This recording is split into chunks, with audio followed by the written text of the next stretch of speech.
The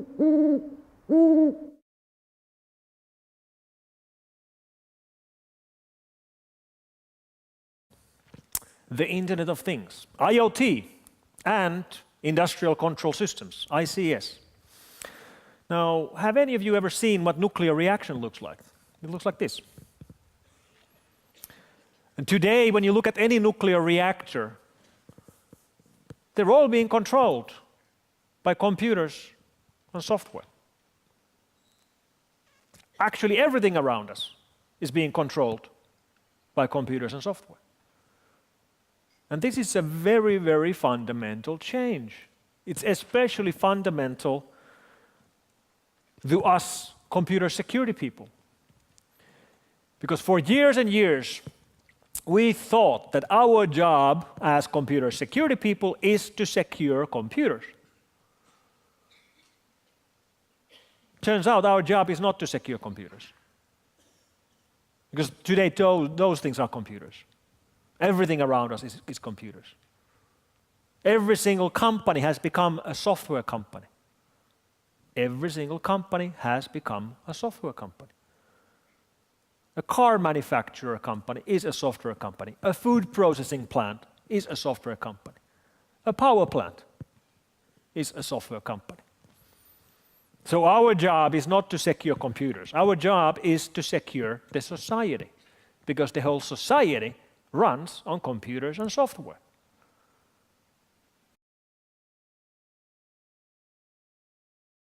It's because we regularly scan the whole internet and we find things from the net which really clearly should not be on the internet, which clearly are on the internet by accident. Industrial control systems exposed to public net by accident. How could that happen? All too easy. You have a configuration mistake. You have one remote connection added for administrative purposes. You misconfigure a router. You have legacy systems that you don't know about. So when we scan the net, then we find things which really shouldn't be on the internet, and we often find them with no authentication. So there's no username or password, and you end up with a control interface of an ICS system.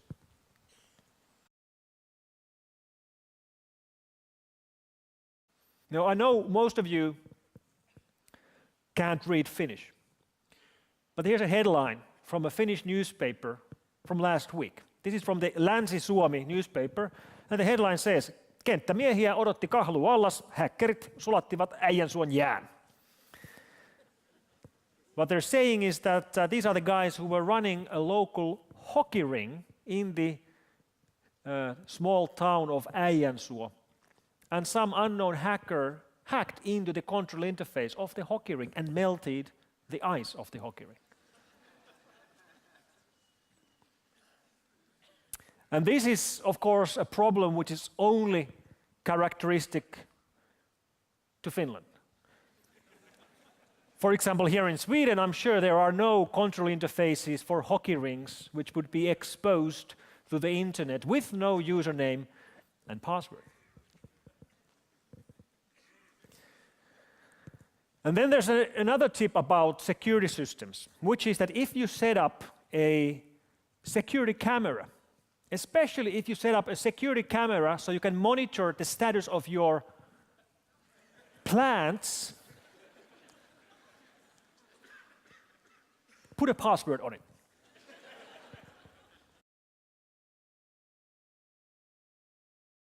There are IoT devices that I had no idea we would actually need. Let me show you an example. This is an IoT mattress. Yes, a mattress. You know, a mattress that you sleep on with IoT functionality. So you have a mattress which you connect to the internet. Now, why would you actually connect a mattress to the internet? What's the functionality you're going to get? Well, it has a sensor for contact zones, so it can tell you if your bed is used in a suspicious way. This is real. I mean, I'm not making this up. They actually have that. Yes, that is quite funny.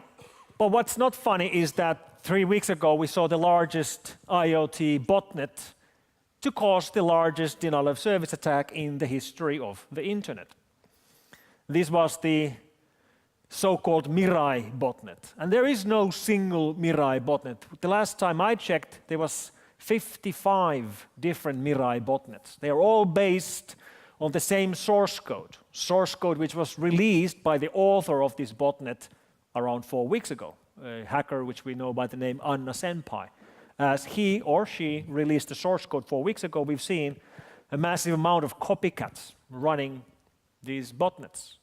Botnets which contain hundreds of thousands of infected devices, none of which are computers. They're all IoT devices, because that's the only thing Mirai tries to infect.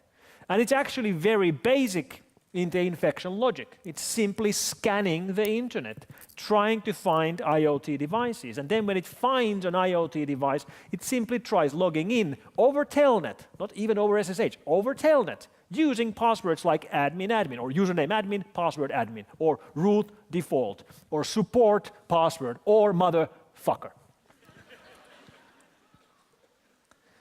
And this alone enables it to gain access to hundreds of thousands of devices. I don't know if there were any smart mattresses amongst those botnets that were used to launch the attack, but maybe it's just possible. And today the situation is that you go and buy, for example, a security camera, and you just plug it on the internet without configuring it at all, which means you don't change the password. In less than 3 minutes, it will be infected by Mirai or by one of the Mirai botnets. So it happens so fast that by the time you're reading the manual, you're already infected. And this is a little bit sad, because right now it seems to be that the Internet of Things itself is becoming a clear and present danger for the internet.